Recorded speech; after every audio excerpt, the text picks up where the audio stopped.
복 주시는 사람, 하나님이 복 주시는 사람을 오늘 찾아보려고 합니다. 예배당에 나오는 사람은 많이 있지만은 하나님 만나고 가는 사람은 다가 아니에요. 1년 동안 신앙생활 열심히 하지만은 정말 약속하신 하나님의 복을 실제로 누리는 사람들이 될 수 있어야 합니다. 그래서 여러분 모두에게 임마누엘 되시는 하나님의 축복이 함께 하시기를 축원합니다. 임마누엘 한번 따라 합시다. 임마누엘. 임마누엘. 임마누엘이 무슨 뜻이라고 그랬습니까? 하나님이 나와 함께 지금 하시고 계신다. 이런 말을 다른 말로 하면은 코람데오. 나는 항상 하나님이 그 보고 있는 가운데 오늘도 살고 있다. 축복은 올해 여러분 2023년도에는 정말 작년하고 다른 복을 좀 받아야 되지 않겠어요? 그런데 아인슈타인은 이렇게 말했습니다. 내가 지난날보다는 내일이 달라지고 복받기를 원하는데 어저께와 똑같은 삶을 살면서 달라지기를 바라는 건 미친 짓이라고 그랬어요. 잘 생각해 봐요. 작년하고 똑같이 살면서 올해는 내가 복받을 거야 하는 것은 그것은 정신없는 소리라는 거예요. 그러면 어떻게 해야 됩니까? 분명코 복받는 길이 있고 복받는 공식이 있어요. 그래서 그걸 깨닫고 그것을 따라 사는 사람에게 복을 주신 첫 번째가 뭐냐? 우리 마음에 소원이 간절한 사람이 그 소원만큼의 하나님께서 복도 주시는 거예요. 그런 될 대로 되라 하는 사람에게는 새로운 하나님의 복을 기대할 수가 없습니다. 나는 올해 정말 하나님이 이런 복 주시기를 원한다라고 간절한 마음에 품어야 돼요. 그래서 간절한 소원은 축복을 담는 그릇과 같은 거예요. 그 소원이 없는 사람에게는 하나님이 복 주실 수가 없죠. 그릇이 없으니까. 시편 기자는 한번 따라 합시다. 내 입을 넓게 열라 내가 채우리라. 자, 하나님의 사람 시편에서는 내 입을 10개 열고 하나님을 향하여 부르짖어라. 그러면 네가 10개 벌리고 소원할 때 하나님이 내게 채워주시리라, 이 말씀이에요. 소원이 없는 사람은 하나님이 주시는 축복을 기대할 수가 없어요. 하나님께서 복 주실 때는 먼저 뭘 주시느냐? 마음속에 간절한 꿈을 주시는 겁니다. 그래서 성경은 이렇게 말씀해요. 꿈이 없는 백성은 결과가 망하는 것이다. 자, 하나님의 사람들은 꿈을 가져야 되고 간절한 소원이 있어야 돼요. 우리 새해 우리 그 강원도로도 가고 제주도 무슨 산에도 올라가고 그래서 새해 1월 1일 날 뭘 보려고 그래요? 새해 아침에 떠오르는 뭘 보고? 태양을 바라보고 소원을 빌지요. 그러면 태양이 우리의 소원을 이루어줄 거라고 하는 사람들이 너무 많기 때문에 어떤 사람은 제아의 종소리로 갑니다. 이 종소리를 들으면서 작년에 잘못한 건 다 흘러보내고 새해 종소리와 함께 새로운 복이 내게 울려 퍼지기를 원한다. 종이 복을 주고 태양이 복을 줄 거라고 기대하며 소원을 비는데 복의 근원 되시고 복을 주시는 분은 누굽니까? 하나님이에요. 그래서 하나님께서 하늘의 복을 주시려고 할 때는 각 사람 마음속에 먼저 꿈을 주시고 소원을 주시는 거예요. 그렇기 때문에 꿈의 크기가 축복의 그릇입니다. 그러니까 종재기만큼 나는 뭐 이 정도만 되면 돼 그러면 하나님은 거기다 그거밖에 안 줘요. 올해 나는 정말 작년에 못했던 산수와 국어를 한번 열심히 잘해서 더 멋지게 성적을 올릴 거야. 나는 해낼 거야. 이런 마음의 소원을 가지고 하나님 제가 이제부터 노력할 테니 도와주세요. 이렇게 기도하는 사람에게는 하나님이 그 일을 공부할 때 즐거움을 주시고 깨달음을 주시고 알아듣게 하시는 하나님의 복이 임한다라는 거예요. 여러분, 그래서 하나님께 성령을 주시면은 우리가 복받는 증거인데 성령을 주시면은 우리에게 성령이 오시면 어떤 증세가 나타나느냐? 무당에게 귀신이 오면은 귀신이 소리를 내요. 실제로 어떤 경우에는 무당에게 신내림이 오면 그건 귀신 내림이죠. 신내리면은 작두 위에 올라가서 맨발로 뛰어도 발이 안 상해. 왜? 귀신이 함께 하니까. 그래서 신기한 일이 있죠. 그런데 하나님의 자녀들에게는 하늘로부터 성령을 우리 마음에 보내주시는 거예요. 성령을 보내주시면은 우리 마음속에 뭐가 변화가 있느냐? 신 내림을 받으면 신의 소리를 하는 것처럼 성령이 우리 마음속에 임하면은 우리 마음속에 간절한 뜨거움과 간절한 소원이 생기기 시작해요. 무슨 소원이냐? 내가 욕심껏 살고자 하는 것이 아니라 하나님이 나를 이 땅에 보내셨는데 그냥 이 땅에 생각 없이 살다 가는 게 아니라 하나님께서 원하시는 일을 내가 기어코 이루어서 다른 사람들에게 복 주는 사람이 되겠다, 이런 소원이 마음에 생긴다라는 거예요. 그래서 성령 충만하면 요에서에도 말씀합니다. 내가 마지막 날에, 지금이 마지막 날이죠, 남종과 여종과 어린아이와 늙은이에게도 꿈을 주고 하나님의 성령을 보내줄 텐데 너희가 성령이 오면, 내 영이 임하면은 너희 마음속에서 이상과 비전과 꿈이 생길 것이다, 이렇게 말씀했어요.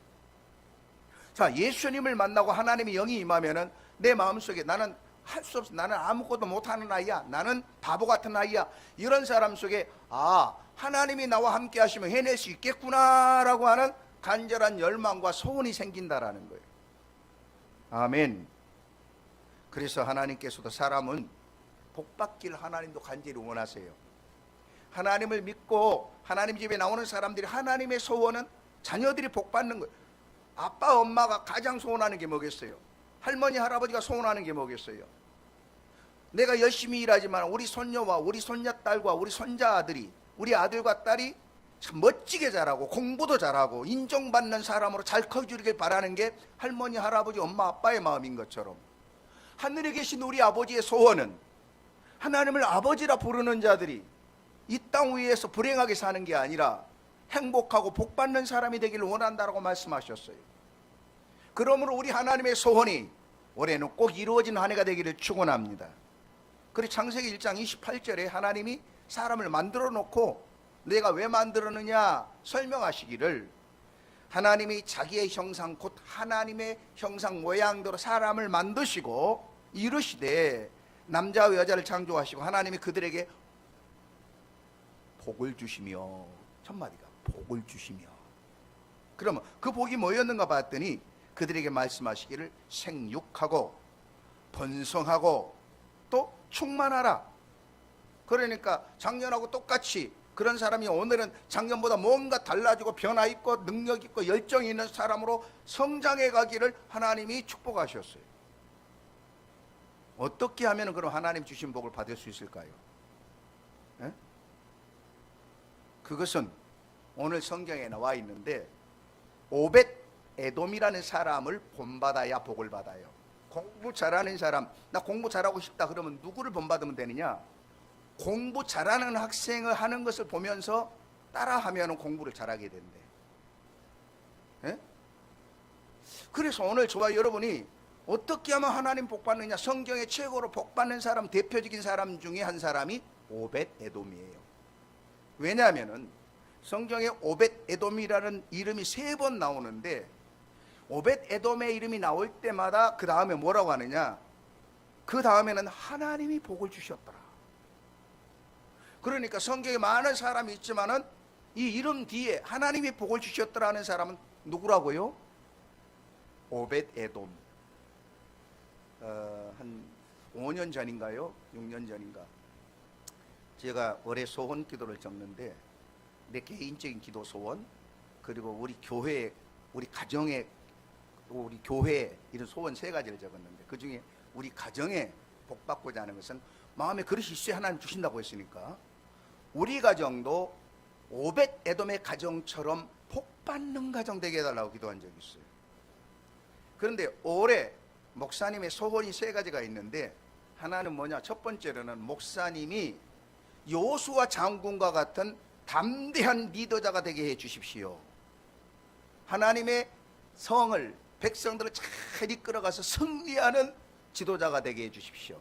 강하고 담대하라는 그런 주의 종이 되기를 소원하고, 두 번째로는 우리 가정에 식구들이 많이 늘었죠. 이제 저희 가정에, 목회자의 가정에 이제 딸, 아들, 그 다음에 이제 사위가 가족이 되더니 또 하나님이 보내주신 가족이 2이나 더 늘었어요. 누구? 하준이가 오고, 그 다음에 또 하나님이 누구를 보내주셨어? 할인이를 보내주셨어요. 그러면 이 가족이 다 복받는 가정이 돼야 되겠는데, 저는 왜 오벳 에돔이냐? 다윗도 아니고 또 아브라함도 아니고 요셉도 아니라 왜 오벳 에돔이냐?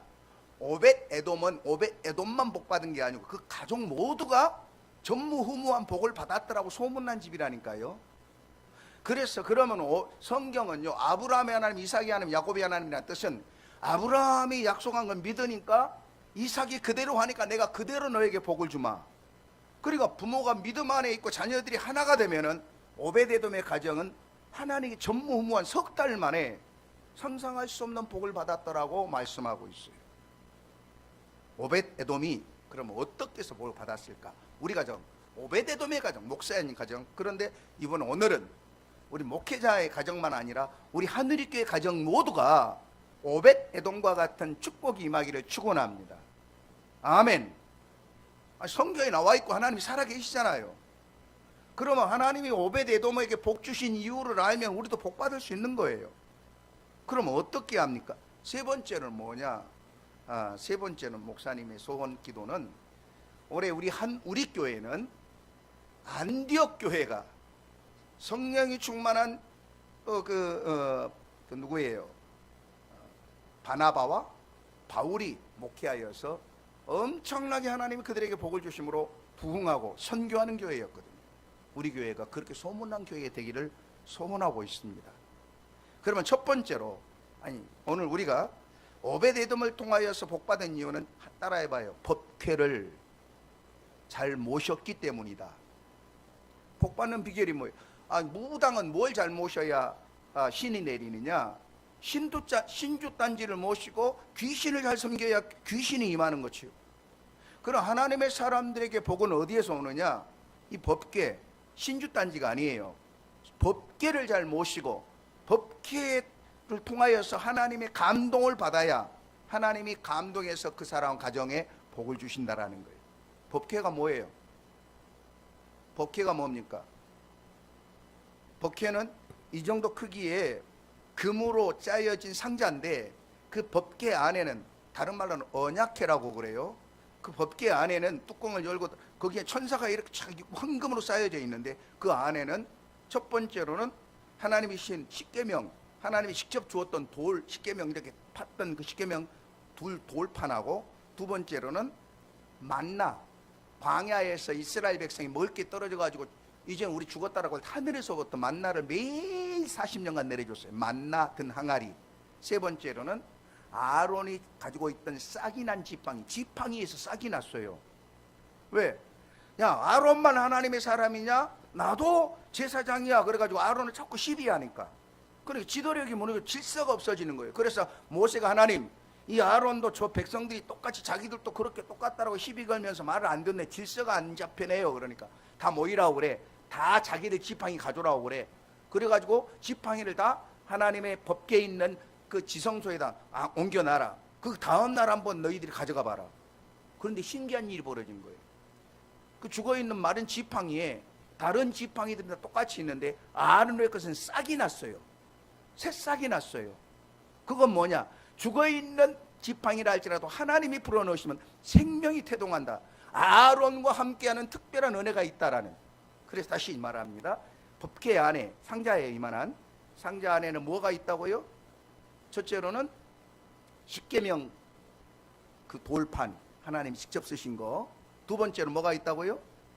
만나 항아리. 세 번째로는 아론의 싹이 난 지팡이. 이렇게 세 개가 있었다라는 거예요. 이게 뭘 말하느냐? 이건 하나님이 거기 계시다는 증거예요. 하나님이 계시면은 우리가 먹는 만나 다 하나님이 다 먹을 걸 주시고, 하나님이 계시면은 죽어있는 지팡이라도 생명력이 일어나고, 그 모든 일은 하나님 주신 말씀하고 같이 있을 때 일어난다라는 거예요. 말씀. 다른 말로 할까요?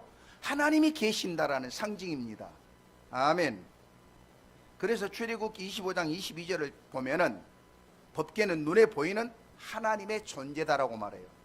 법궤가 이게 바로 하나님의 임재, 이 안에 여기에 계시다. 그래서 법궤에 있는 곳에는 죄 지은 사람 회개하지 않고 들어오면 그 자리에 죽었어요.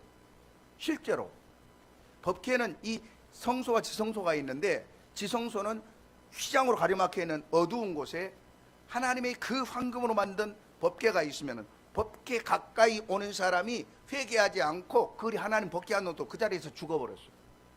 그래서 대제사장이 들어갈 때 먼저 지성소 법궤 안으로 들어가 법궤 있는 곳으로 가려고 할 때는 먼저 철저하게 자기 죄를 다 씻어야 돼요.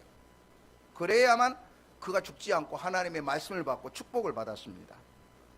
그래서 법궤 앞에서 내가 너와 만나고 25장 22절이 출애굽기에 나오는 말씀 들어보세요. 이 법궤 앞에서 내가 너와 만나고 이 법궤 앞에서 내가 이스라엘 자손을 위하여 내게 명한 모든 것을 가르쳐 주겠다. 하나님은 어디에서 하나님의 축복의 비결을 가르쳐 주시느냐? 법궤 앞에서, 언약궤 앞에서. 다른 말로 할까요? 그 언약궤가 오늘 뭐예요? 이 성경이에요. 성경. 하나님은 이 성경 말씀 안에 계시는 거예요. 그러니까 오늘 이 성경 말씀을 잘 들으면 하나님이 내 안에 들어오시는 거예요. 하나님의 말씀을 깨닫고 감동받으면 하나님이 내 안에서 감동을 주신 거예요. 자, 그래서 법궤는 사람이 하나님과 만나는 장소요, 또 하나님의 말씀을 듣는 장소입니다. 그런데 오늘 놀라운 일은, 오늘 성경의 내용은 아비나답이라는 제사장 가문에서 이 법궤를, 이스라엘 나라가 이제 너무너무 어려울 때니까 법궤는 하나님의 성전에 있어야 되는데 아비나답 제사장 집에서 20년간이나 그냥 모르게 있었어요. 그런데 놀라운 일은 이 아비나답이라는 사람은 제사장 가문으로 하나님을 섬기는 사람들이 20년 동안 있어도 복받았다라는 말씀이었고, 오늘 너무나 큰 엄청난 두려움의 사건이 나타납니다. 그러니까 오늘 또 아비나답처럼 하나님 모시고 있지만 변화가 없고 하나님의 능력도 없고 하나님이 함께하는 상징도 없어서 오히려 하나님 믿다가 오히려 큰 어려움을 만나는 경우도 있어요. 안타깝게도 오늘날도 이런 사람들이 많이 있어요. 어떤 분들이 이제 예수를 믿은 지 1년, 2년밖에 안 됐는데도 엄청나게 복을 받은 사람은 우리 주변에 많습니다. 그렇죠? 그런데 저 집은 예수 믿고 나더니 뭐가 달라지고 뭔가 달라졌어. 정말로 가정도 행복하고 하나님이 그 가정에 무엇인가 주시는 것 같더라. 저 아이는 예수 믿고 나서는 달라졌어. 옛날하고는 달라. 이런 사람이 돼야지. 아비나답의 가정처럼 20년 동안 모시고 있는데도 변화도 없고, 오늘 놀라운 일 여기 내용이 나옵니다. 아비나답의 집에 법궤가 있으니까 다윗이 하나님의 복 주셔가지고 왕이 됐잖아요. 그래서 다윗성, 예루살렘 성에 왕궁도 있고 하는데, 생각해 보니까 우리 하나님 어디 계시지? 생각해 보니까 저 산골 마을 아비나답의 집에 하나님의 법궤가 그냥 버려져 있다네. 다윗이 너무 마음이 아팠어요. 하나님이 나에게 목동을 데려다가 왕까지 삼아주셨는데, 능력 주셨는데, 골리앗도 이기게 하셨는데 나는 하나님을 너무 외면하고 살았구나. 그러고는 다윗이 아비나답의 집에 가서 법궤를 싣고 왕궁에 있는 예루살렘으로 옮기는 큰 행사를 했어요. 그때 이 법궤를 소 한 마리, 수레에다 싣고 그 집에 있던 제사장 나답과 아비우, 아니 나답과 아비우가 아니요, 우사라는 제사장 아들이 제사장이에요. 법궤를 소를 몰고 뒤에서 따라가는데 우사라는 사람이 뒤에서 졸졸졸 따라가요. 사람들이 어마어마하게 구경하러 나왔어요. 그 사람들이 야, 드디어 하나님의 법궤가 왕이 성으로 왕궁으로 옮겨간데 구경 나왔어요. 그런데 오늘 성경에 보니까 나곤이라는 사람의 마당에 소가 도착했을 때 사람들이 확 박수를 치며 우와 멋지다 할렐루야 소리를 여기저기 지르니까 끌고 가던 소가 놀랬어. 그래 소가 사람들 소리에 놀래가지고 막 뛰기 시작한 거예요. 근데 소 뒤에는 뭐가 있어요?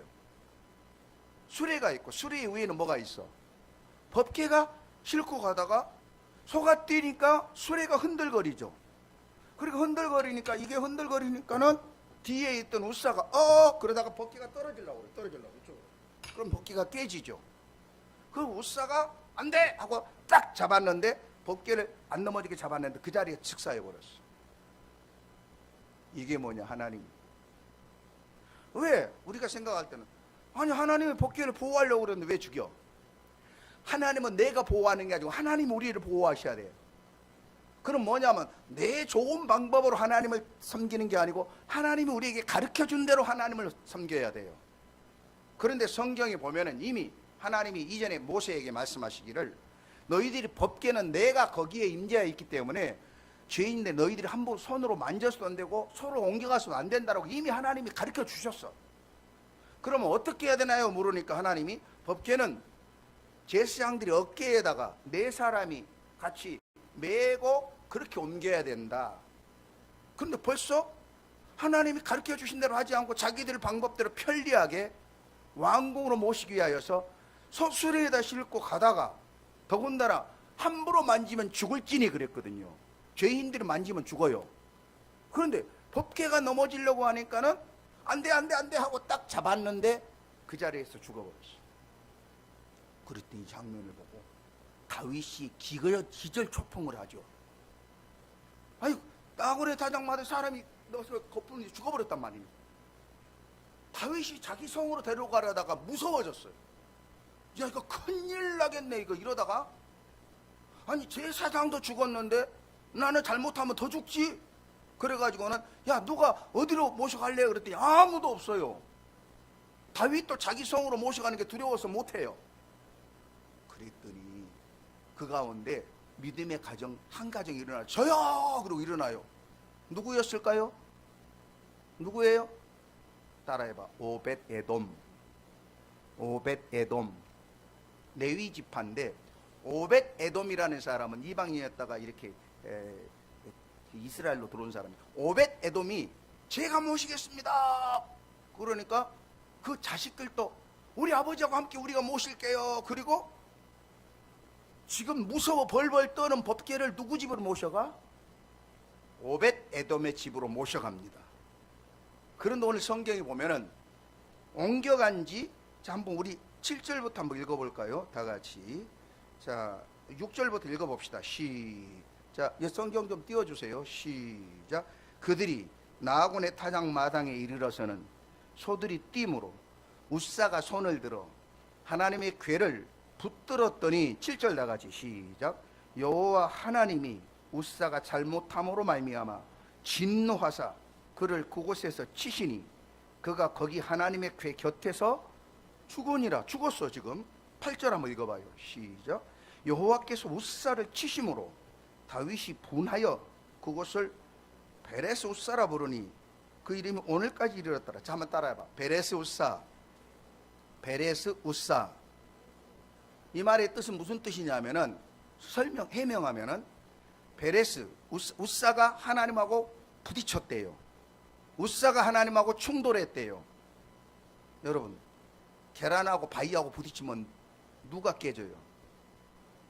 계란이 깨지지. 바위하고 부딪혔는데. 사람이 하나님과 충돌하면 어떻게 돼요? 사람이 죽는 거예요.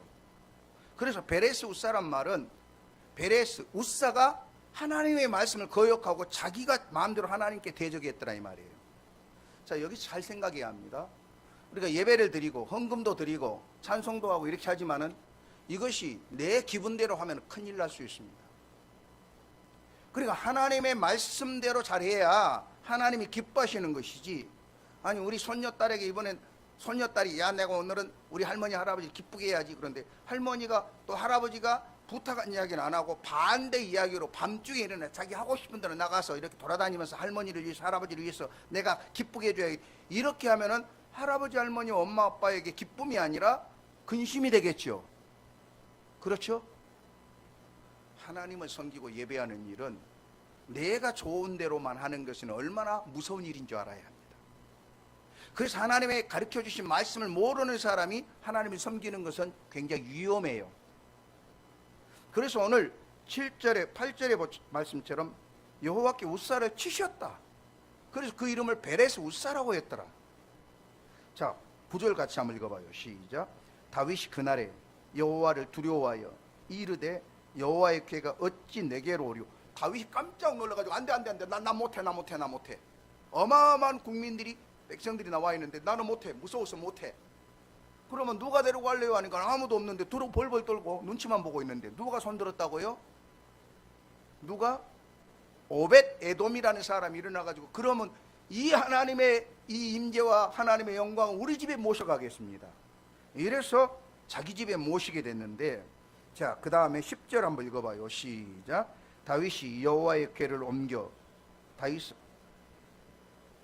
즐겨하지 아니하고 가드 사람 오벳 에돔의 집으로 들어간지라. 11절. 여호와의 궤가 가드 사람 오벳 에돔의 집에 몇 달, 석 달을 있었는데 여호와께서 오벳 에돔과 그의 온 집에 복을 주시니라. 이게 놀라운 일이에요. 여러분, 3개월만 말씀대로 살아보면 하나님이 역사합니다. 그래서 교회에서 훈련할 때 주로 3개월 과정으로 양육훈련도 제자훈련도 하는 거예요. 왜냐하면 3개월 동안 말씀대로만 잘 변화되면 하나님이 기적과 은혜와 복을 주시는 거예요. 그 여러분, 오랫동안도 아니에요. 3개월만 제대로 하나님 말씀대로 살아보세요. 올해 정말 하나님이 나에게 어떻게 일하시는가를 보려면은 3개월만 말씀이 우리에게 요구하는 대로만 살아보면은 하나님이 우리에게 복을 주시는 것을 오벳 에돔을 통하여 약속하십니다. 그렇습니다. 이렇게 두려운 법궤를 내가 어떻게 모시고 가느냐. 다윗과 같은 왕도, 믿음이 좋은 사람도 뒤로 물러가는데 누가 감히 이 나서겠어요. 때로는 모든 사람들이 하나님 모시기를 부담스러워하고 두려워하고 겁을 낼 때 오벳 에돔이 제가 모시지요. 교회에서도 어려운 일이 있고 하나님 섬기는 일에 굉장히 힘든 일이 있을 때 다 눈치만 보고 있을 때 누군가는 제가 하나님을 이제 교회를 위해서 일을 해내겠습니다. 이런 사람이 하나님 복 주시는 오벳 에돔이라는 사람. 모든 사람이 싫어해서 버린 법궤를 기쁨으로 정성을 다해 자기 집으로 모신 오벳 에돔의 가정이었습니다. 저는 우리 가정에도, 여러분 가정에, 특히 우리 찬미와 찬양 장훈이에게, 또 특히 하린이와 하준이에게도 큐티를 하는 것이 그게 법궤거든요. 그 많은 시간 중에 하나님하고 좀 소통하고, 하나님이 오늘 나에게 무슨 말 주시는가 한번 눈으로 읽고 귀로 읽고 하는 시간을 가진 것이 법궤를 모신 거죠. 안타까운 것은 우리 교회는 다른 것보다 하나님을 가장 원하시는 것이 하나님 말씀인데, 그래서 통독을 해요. 매일 아침마다 제가 색장을 읽고 쓰고 또 정리해서 보내줘요. 그걸 색장 읽으라는 거예요. 그리고 큐티 책을 우리 어린이들에게 무료로, 어른들에게는 2달치 책값을 이렇게 헌금으로 해서 가져가는데, 어떤 때는 그 좋은 책을 한 달이 지났는데 저 방송실에 그냥 버려진 채로 돈 주고 샀는데 하나님 말씀이, 그러니까 완전히 오베데돔과 나답과 같은 거예요. 어쩌면 우리 아이들도 아비나답처럼 그냥 하나님 말씀 법궤와 같은 큐티를 버려두고 방치하고 있지는 않습니까? 이러면서 어떻게 하나님께서 기뻐하시고 복을 주시겠어요? 자, 하나님의 말씀이 법궤가 내 가정과 내 마음에 임하려면은 우리 사랑하는 딸도 아들도 사위도 또 손자도, 우리 모든 교우들이 지금 그렇게 되길 원해서 지금 오늘 말씀 드리는 거. 우리 가정들이 마음이 하나 되어 하나님을 섬기면 100% 하나님의 복이며, 안타깝게도요, 부부가 신앙이 다르면 영적으로 귀신과 성령의 부딪힘이 보이지 않는 굉장한 오염된 것들이 가정의 자녀들이 흘러갑니다. 그리고 자녀들과 부모의 신앙이 일치되지 않으면 영적으로 굉장히 부딪힘이 있어요. 그래서 벨리알과 그리스도가 어떻게 하나가 될 수 있겠느냐라고 성경은 말하는 거예요. 그렇습니다. 오벳 에돔 혼자서 모신 것이 아니라 그 집에 들어온 법궤를 모든 가족이 마음을 다해서 섬겼더라고 말씀합니다.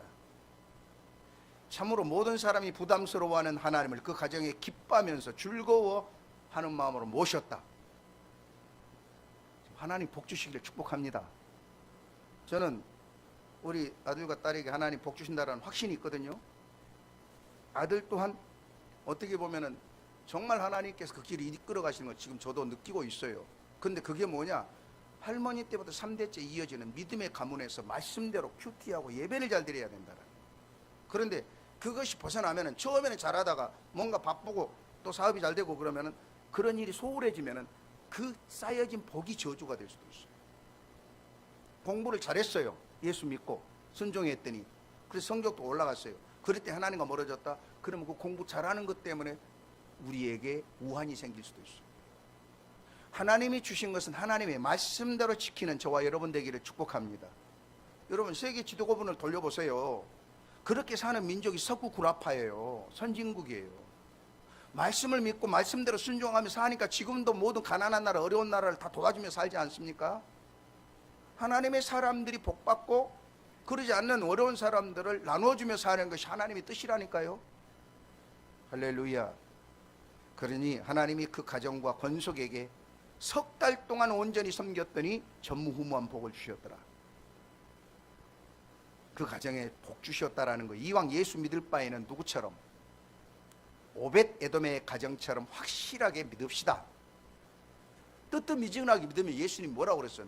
너는 참 믿는 게 간절하게 믿지도 않고 그렇다라고 안 믿는 것도 아니고 대충 믿는 모습 보니까 내가 너무 내 입에서 뜨뜻미지근해서 토해내고 싶다고까지 말씀했어요. 오늘 우리의 신앙이 오벳 에돔과 같은 정말 하나님이 기뻐하는 믿음으로 한번 살아보세요. 그렇게 살면은요, 이번에 오늘 뉴스에, 어저께 뉴스에 보니까 우리나라의 골프 선수 중에 남자 중에 세계적인 프로 골퍼가 있죠. 누구예요? 최경주라는 선수가 있는데, 이 선수가 의외로 덩치는 큰데 그 세계적인 선수 앞에 나가면 막 떨리기 시작한대요. 이게 잘 들어가야 되는데 퍼팅하다 잘못하면 나갈 텐데 이렇게 불안도 온대요.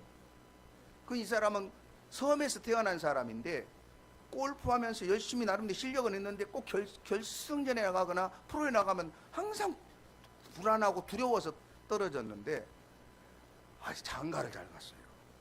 그래가지고 온누리교회에서 큐티를 잘하는 자매하고 만나서 결혼을 한 거야. 근데 그때부터 아내가 도시락과 수첩에다가 아침마다 뭐 하나를 적어줬대. 그럼 적어준 게 뭐겠어요? 부적이에요? 뭘 적어줬겠냐? 최경주 선수가 운동하다 너무 마음이 불안하고 두려움이 오면은 아내가 적어준 거 딱 보면은 하나님 말씀 몇 장 몇 절, 두려워하지 말라, 내가 너와 함께 하며 하리라. 놀라지 말라, 나는 너의 하나님이 됨이니라. 내가 너를 도와주리라. 이런 말씀들이 아침마다 아내가 이 포스테이지라고 그러죠, 해가지고 붙여가지고, 그래서 그때 그 말씀을 읽고 나면은 최경주 선수에게는 너무나 마음에 평안해지고 하나님이 함께 하시겠다라고 하는 기대가 있고, 그러고 나치니까는 그때부터는 자신 있게 해서 세계적인 선수가 된 거 아니에요. 이번에도 보니까는 최경주 선수가 잘 나가고 있더라고요. 또 한 사람, 여러분, 정말 오벳 에돔처럼 잘 모셨던 가정이 사람이 누구냐? 황수관 박사. 지금은 돌아가셨지만은 황수관 박사는 너무 가난한 집에 태어나가지고 중고등학교 때부터 야간으로 다니면서 일하면서 공부했다잖아요. 그리고 중고등학교 나오고 대구에서 대학까지 야간대학을 나왔는데, 그러다가 이제 참 열심히 해가지고 초등학교 교사라는데 꿈이 뭐냐? 대학교 교수야. 그래서 어느 날 자기가 이제 교사로 있으면서 춘천에서 대학 교수들 특강이 있다니까, 앞으로 될 사람들에 대한 그런 특강이 있다니까 춘천까지 가서 대구에서 가가지고 그 강의를 듣는데 연세대 교수님 중에 아마 부총장쯤 되는 것 같은데 이분이 강의를 하는데 너무너무 마음에 감동이 됐어. 야, 진짜 저렇게만 되면 좋겠다. 그리고 이제 돌아오는 길에 놀랍게 기차에 앉았는데 옆자리에 조금 전에 그 유명한 교수님이 자기 표가 같아가지고 옆자리에 앉은 거예요. 그럼 황수환 박사님이 오늘 너무너무 강의를 너무 감동 잘 들었습니다 하고는, 그때는 선생이었으니까 그러면서 전도를 했대. 그런데 이렇게 강의를 잘하신 분이 하나님의 축복을 받으면 얼마나 더 잘 될까요? 너무 멋져요. 예수님이 우리를 이렇게 돌아가셨는데 우리는 모든 죄를 예수님에게 나가면 다 용서받고 하나님의 사랑으로 천국 가고 구원받습니다. 가족이 복받습니다. 쉬지 않고 한 7분 동안을 계속 다다다다다다 전도를 했대. 전도를 열심히 하다 보니까는 다 듣고 난 이 교수님이 그 선생 참 말도 잘하네요. 정말 멋지네요. 그러면서 나 예수 믿는 장로요 그러더래. 미안하고 창피해가지고, 아니 그러면 아까 이야기하시지 그랬더니, 아니 그렇게 열성적으로 이야기하는 거 보니까 들어보고 싶읍디다.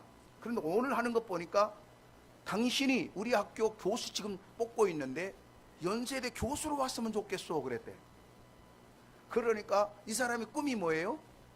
교수요. 그런데 그것도 연세대학은 아주 명문 SK 뭐 이렇게 해서 하니까는 가기가 어려운, 일반적으로는 교수가 너무 그 자리는 어려워요. 그런데 이 부총장 되는 교수님이 우리 교수 채용하니까 한번 넣어보시지 그래. 에이, 저는요 이력서가요 딱 보면은요 야간 중학교, 야간 고등학교, 야간 대학교 해가지고 야야야 해서 시골에서 그냥 선생이나 하는 사람. 아니 오늘 보니까 잘하시네. 한번 내봐요. 하나님이 도우시면 되지. 그래가지고 고민하다가 황수관 박사가 정말 이게 나 같은 사람이 될까 말도 안 되는데, 그런데 그래서 그래도 마지막 날 거의 마감 직전에 갖다 냈대. 그리고 나서 가보니까 나중에 연세대에서 이제 심의위원회 보니까 하버드대, 옥스퍼드대, 예? 또 뉴욕대 뭐 이런 데에 서울대, 하버드 뭐 다 이런 사람들이 안 그러겠어요? 그 수십 명이 이 교수 되겠다고 냈는데 단 한 사람 중학교 2학간, 고등학교 2학간, 대학도 2학간, 시골에서 그냥 선생하는 어떤 청년이 낸 거예요. 그 젊은 사람. 그래 누가 될게요? 누가 될게요? 황수관 박사 안 됐으면 이런 이야기 안 나오지. 그렇죠? 황수관 박사 제가 직접 만나서 이야기도 많이 들어봤는데, 황수관 박사가 그때 교수가 되고 난다. 원래 황수관 박사 상은 호상이에요. 그렇죠? 황수관 박사 연세대에 들어가서 교수들하고 같이 이제 45인승 타고 어디 지방에 가면은 경찰들이 한 번씩 와서 이제 검문하러 나와. 검문하러. 업무 시작해. 그리고 다 교수들이 지나가는데 자기 앞에만 오면은 쳐다보더니 신분증 내보세요. 그러니까 가는 곳마다 자기가 안 웃고 있으면 범죄형이래. 근데 이분이 예수 믿고 나서 연세대 들어가 가지고 건강학 박사가 돼서 우리나라의 최고로 유명한 부총장급의 그런 연세대를 위하여서 정말 훌륭한, 우리 텔레비도 나오고 잘 알잖아요. 이게 뭡니까? 이분이 하나님의 말씀대로 하나님의 말씀을 잘 모시고 법계를 잘 모셨더니 하나님이 그렇게 인생을 바꿔놓으신 거예요. 할렐루야. 오늘 저와 여러분에게도 엊그저께 만났던 우리 밑에 있는 우리 조희순 전도사, 그리고 여기 성문고 이사장, 그리고 지샘병원의 또 원목실장, 그런데 이분들이 꼭 만나려고 그러면 저에게 부탁을 해요. 그리고 박효석 교수 목사, 너무 박효석 교수가 이 지샘병원의 원목실장 딸이 둘인데 미국에서 초등학교 또 영어를 하고 한국에 와서 공부를 영어는 너무 프리토킹으로 하고, 그리고 종신대 기독교육학과 나왔고, 이런데 시간제로 교사를 하는데 영흥 중고등학교에 교사를 채용한다고 그래서, 영흥 중고등학교 어떤 곳이냐, 그곳이 바로 이재용 자녀가 다니는 학교니 거기는 원어민이라 모든 사람이 최고로만 뽑는 곳이야.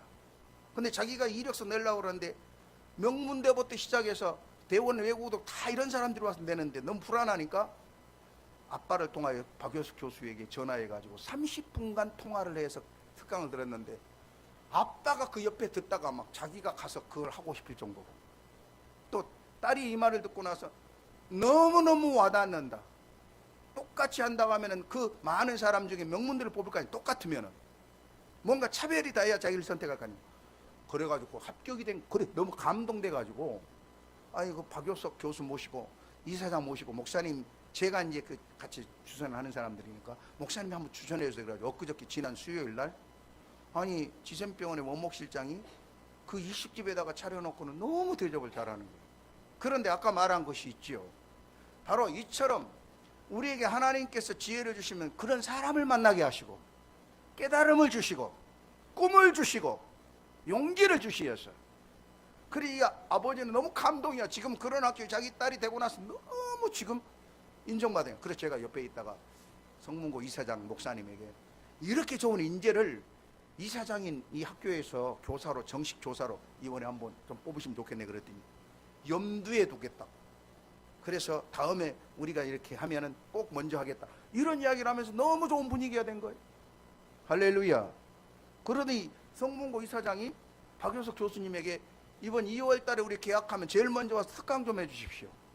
이러는 거예요. 자, 다시 말씀으로 돌아갑니다. 오늘 우리도 하나님의 말씀을 오벳 에돔의 가정처럼 섬기는 가정은 하나님이 살아 계시기 때문에, 우리 특별히 우리 마음의 꿈을 가지고 부담을 가져야 됩니다. 하나님께서 복을 주시는 사람을 살기 위하여서. 우리 학생들 가운데는 우리 승민이부터, 우리 또 수진이, 그렇지. 한참 생각해야 돼. 그리고 우리 재현이와 예린이, 또 우리 시영이, 건욱이, 준아, 하준이, 하린이, 이런 아이들이 하나님을 진짜 잘 믿는 아이가 되어서 오벳 에돔처럼 복받는 역사가 있기를 축복합니다. 그러므로 이것을 보고요, 야, 오벳 에돔이 복받았대? 그러고 놀란 사람이 누굴까? 그렇죠. 다윗은 무서워서 야, 너네 집이 모셔 하고는 왕궁으로 도망갔는데 석 달 만에 소문이 다 난 거예요. 세상에 오벳 에돔이 어마어마한 복을 받았대요. 그러니까 다윗은 하나님을 잘 믿는 일에 2등 되기 싫은 사람이야. 그러면은 내가 모셔올게. 그래가지고 그 다음 장면에 보면은 다윗이 오벳 에돔의 집에 있는 법궤를 이번에는 말씀대로 제사장들을 준비해가지고 어깨에 메고 다윗성으로 옮겨가서 그 세워진 것이 예루살렘 오늘날 그 유명한 성전이에요. 할렐루야. 그런데요, 마지막으로 다윗이 법궤를 모시고 이제 드디어 다윗성으로 들어오니까 다윗이 그 앞에 있다가 하나님의 법궤가 오니까 얼마나 좋겠어. 할렐루야. 모든 백성이 다 나와 있는데, 그러다가 그만, 이게 이제 옛날에 옷이 이런 옷이 아니죠. 춤을 추니까 벌럭벌럭 하니까 밑에가 보이기 시작한 거야. 그러니까 창문으로 그 안에 미갈이 이러고 뭐 사람들이만 소리 지르니까 내다보니까, 아니 세상에 이 나라의 최고의 왕 임금이 막 벌럭거리면서 하면서 막 밑에도 보이고 하니까 아우 정말 창피하고 부끄러워 못 살겠네. 그리고는 다윗이 자기 집 방으로 오니까는 세상에 채통이 없어요. 채통이 없어. 임금이 무슨 짓이야 그게. 모두 백성 앞에서. 아니 어떻게 점잔을 해야지, 어떻게 그렇게 춤을 추면서 사람들에게 부끄러우면, 아유 정말 부끄러워 못 살겠어. 그랬더니 성경에 보면은 하나님이 다윗이 말해요. 미가라, 계집종 미가라, 나는 하나님을 위하여서 법궤를 모시는 기쁨을 이보다 더하여서라도 하나님께 기쁨을 드리고 싶다. 너같이 그렇게 사는 자가 아니라, 하나님께 예배하고 하나님을 열심히 섬기는 자를 비난하고 비웃는 자가 아니라, 나는 하나님을 위해서라면 이보다 더한 일도 할 수 있다. 이렇게 말하니까 그때부터 성경에 보니까 하나님이 미갈의 태문을 닫아버렸어요. 하나님께 예배하는 것을 부끄러워하고 수치스러워하는 사람에게 태문을 닫아버렸다고. 그럼 여인으로서 그 이유는 어떻게 되겠습니까? 다시 말씀합니다. 오늘날 미갈과 같이 이런 근성을 가지고 믿는다면 우리는 정말 위험해요. 예배하고 기도하는 일에 판단하고 정죄하며 부끄러워한다면 하나님을 부끄러워하는 겁니다. 오늘날 만약에 우리 마음에 이런 좋지 못한 자세가 남아있다면 이제 복받는 자로 바꿔주시기를 축복합니다. 변화되는 길을 축복합니다.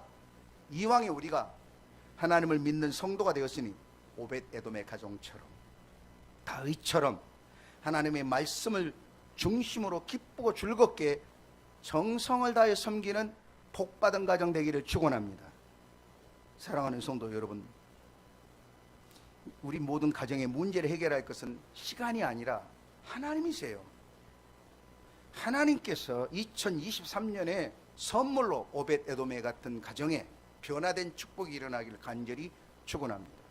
좋으신 하나님, 오늘 또 우리가 하나님이 복 주시는 사람이 어떠한가를 하나님의 말씀을 통하여서 우리가 듣고 깨닫게 됩니다. 듣고만 지나치는 자가 아니라 이제는 그 말씀대로 순종하는 자가 되어 오벳 에돔을 복 주신 것처럼 올해 이 말씀대로 순종하는 자들에게 전에는 없었던 놀라운 변화의 축복을 경험하는 한 해가 되게 하여 주옵소서. 예수님의 이름으로 기도하옵나이다.